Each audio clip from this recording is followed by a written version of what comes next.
The Boys Season 5 Episode 2, How Soldier Boy Returns to the Seven, explained. Under Homelander's guidance, Soldier Boy, who had been frozen in a CIA dark site, returns to the Seven. Homelander wants to pursue Billy Butcher and his group, which is why he is bringing back his old man. All of it is perfectly acceptable, especially in light of the fact that Homelander essentially controls the U.S. government. He controls Ashley, a former Vought executive, as well as his installed elements as president and vice president. Nevertheless, the roundups of alleged Starlighters have expanded to include anyone who disagrees with Homelander's goals in any manner. Random persons have been arrested without cause as a result of that circumstance. A spectacular development is made possible by the confrontation between Butcher and Soldier Boy. Even if I could have waited for episode 2, it was still excellent.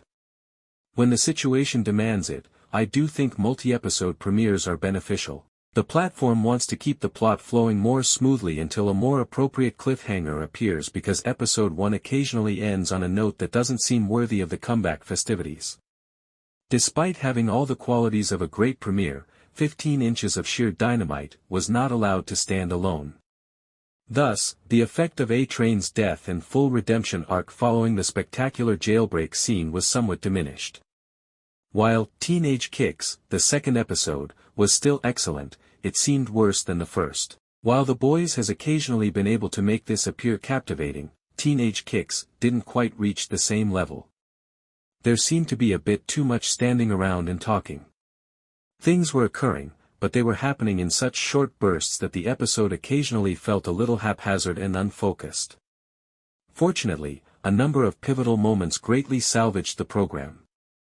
For example, it was fascinating to see where A-Train got his start as a superhero, and discovering more about Ashley's, Colby Minify, new powers was also fascinating.